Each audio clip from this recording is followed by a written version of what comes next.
Alrighty then. So I'm Oliver. I'm your home inspector for today. As far as the report is concerned, basically you're going to see overview pictures of the house, and then you're going to see items in red and items in blue. Okay. Red items are going to be major or significant or safety type items. Blue items are going to be minor or maintenance type of things. So let's take a look at some photos here. As far as the exterior of the house, we're looking pretty good. We do have some areas where some trees are starting to get close to the house. Just keep an eye on that type of stuff. Nothing's touching right now, but again, we just don't want any of that stuff to touch our house. Now, some of the vegetation around towards the front is getting close too, so again, just kind of keep an eye on that. You can kind of see these bushes up here. Now our dryer vent, good thing, it actually goes straight through the wall, so it's maybe a 18-inch maximum run, but you do want to clean that dryer vent here in the near future. It is kind of clogged up at this point. Now as far as some of the flashing on the roof, this nail, there's actually a nail up here, and it looks like it just came separated a little bit. Again, minor things.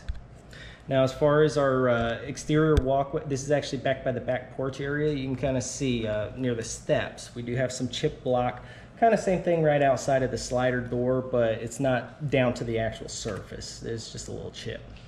Now these might look bad, but they are typical settlement cracks. This is just a very close picture of one. You can kind of see how that looks. You can barely see it. So I'd say within the next couple of years, it is time to go ahead and repaint the house, get those cracks sealed up in the meantime, just to make sure no moisture gets in there. Now as far, again, just typical settlement cracks. And this is that awesome little oasis out there. So that is really cool. Now, one thing I am seeing is just a little bit of moisture penetration around our deck drain on the left side of the house, okay? Now, the big thing is to really get this stuff sealed up, get another coat of paint on it, but if you want, actually extend this out just a little bit further, so that way it's not just dumping right onto the stucco edge there. Okay. Again, now this is a tough one to see because basically since we have black on black here, but there is a bit of a gap between, oops, sorry about that, but there is a bit of a gap right on the actual exterior of the screen structure there. Okay, and what I was kind of seeing was some vegetation kind of growing out there. So a little bit of maintenance and caulking will kind of do some good out there.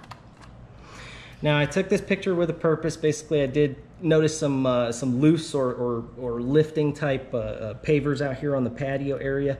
This is on the steps, so I wanted to kind of lift it up and just show you that it was loose. I laid everything back in place how it was, so we're in good shape there. Now as far as our actual screen structure, just some rips in the actual structure itself, and then kind of on this right side of the house, you can kind of see where the actual paint on the screen structure is kind of bubbling a little bit. So essentially looking at it, it's time to go ahead and get that screen structure resealed so we don't have any premature deterioration. Okay. And you kind of see along this back side, this is probably the least looked at part of the house here. I would just kind of clean up the walls and kind of seal up cracks as necessary back there. Some of the foundation is just a little bit exposed out here. Nothing too crazy, but it is basically from runoff from that patio area. I would just kind of keep an eye on this. It is what I call soil erosion, okay? Again, just keeping everything sealed up back there. And then here you can kind of see, I know it's tough to see, but here's some paint flaking off of it, a little bit of rust, and then here's just a portion that just has some bubbling of the paint. So as far as the screen structure, it just needs a little TLC. Now again, some soil erosion back here. That rear gutter from the back, or I'm sorry, the pool deck out there is just kind of dumping in this area. It's just kind of washing away some soil here. Now we do have some debris up in those gutters there, so that might actually add to some of that soil erosion as well. And then again, this is just me looking at some of the screen structure back there. Now you guys are piped out for a outdoor kitchen with a gas pipe, supply, and drain. As far as our fan out there, it's what I call a sad fan. Even outdoor fans, they do get deteriorated, so you can kind of see some of the fan blades are just kind of drooping down a little bit. So we do have some wear. Again, just some paint flakes off of the gutters. Now this area of the patio does have some loose pavers on there, so I do want you guys to be careful, but it is time to go ahead and get these pavers sealed back down because it's right around our skimmer basket for the pool. You can kind of see that there. Yeah. Now looking at the actual skimmer basket, our basket is installed. Everything looks like we're in pretty good shape there. Now, out at our pool equipment, I did notice 2 valves had some sort of damage on them. This guy is for the water feature here, and both of those ends are kind of broken off of it. Okay. The other valve is going to be right over here, and again, it's just one side of that valve, but they are the plastic valves, so it should be a fairly easy replacement. Now, you do have a chlorinator attached to the pool, so we do have chlorine. There's no pool heater, but there is a nice DE filter out there. Our pool pump out there, I'm not seeing any kind of significant corrosion or anything like that, and our bond wire is connected at the back here. Settlement cracking. As far as our cooling systems are original, so they're 2010 units. Your lower unit is a 3-ton unit, and your upper unit is a 1.5 ton.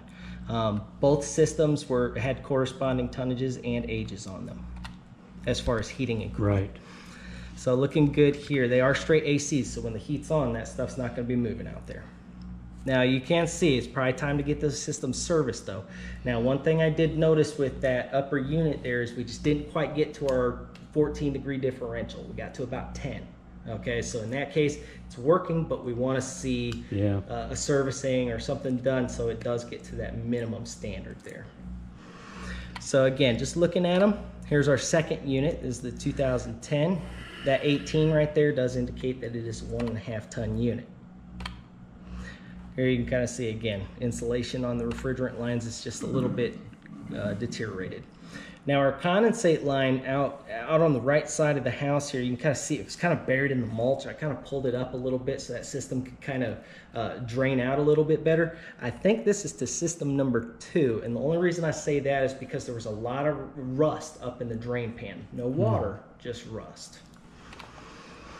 Now gas system is on the right side of the house, looking good there. In the garage, there are quite a few things out there, but I was able to get a good garage inspection in. On the actual structure of the block walls, we do have settlement cracks. Now our water heater is original here. It's a 50-gallon, but we're getting good hot water throughout the house here. So looking at it, nothing too crazy. This is just our flue piping going up. Here's where you can kind of see, this is the model serial number. That GF, that's actually our year. So, so as far as our gas valve, we're looking good there. And then again, like I said, just on the garage structure itself, just some settlement cracking. Couple little holes at the firewall area, and that's right above our main panel, so I would get that stuff sealed up with a fire-rated foam or caulking. And then I did notice some moisture damage was around that exterior door jamb from the garage going outside. You can kind of see that right back there. That's probably the most common place we do find any kind of moisture damage. Now this guy right here is missing the weather stripping. You can kind of see this white material up here. It's just missing on that inside of that door there. Now our air handler 1, like I said, this is actually a really good picture here. This is where we had some leaks coming out of the system here. And I did take more pictures of it, but you can kind of see that tape. It's just kind of separating there. We have a lot of dust here, so it's pushing out some cold air there. Now looking back behind the systems here, a little bit more difficult to get to, but we do want to see this stuff kind of sealed up. Again, it's just a safety recommendation, not so much a requirement at this point. And then our secondary unit, again, looking like we're in pretty good shape. Like I said, this 17 here, that's our tonnage, so it is a 1.5. And then that's just what that pan looks like. From the bottom side, I didn't see any kind of rust marks coming through or anything like that. I think this is just a lot of surface rust here. Okay. Now, looking at the wall, we did have a couple prior repairs, maybe a shelf or brake brackets or something like that were hanging. And then when I was kind of coming back up from the vehicle to the garage, I saw this little portion right above the front porch area, right in that corner, where it was just a little bit of a gap or an unfinished area. Now, I did get into the electrical panel for us. We do have 200 amps coming in as our main service. Looking inside the panel, I like what the electrician did. He properly pre-wired the house. That's why all these sheaves are labeled here. And I didn't have any kind of double taps. All of our outlets, our distribution wiring, it's all single strand copper wiring. So we're in good shape there. And these little guys with the resets on them, those are actually AFCI detectors. Or breakers, and what they do is they detect any kind of arc faulting or arcing in the lines, and they'll actually trip the breaker if there is. So if you go around hanging up, you know, pictures or something, and you hit a nail and it It'll starts take it, arcing, it may start to trip. Now, as far as our pool panel, again, looking like we're in good shape. Pretty simple in here, only 3 breakers and a low voltage light. Looking at it, I don't have any issues inside this panel either. Now here's that one broken valve, Yeah. and that's the other handle there. Now that's that spot in the pool surface that we do want you to get kind of scoped out, because I guess according to the sellers, there was a potential rust spot from rebar in that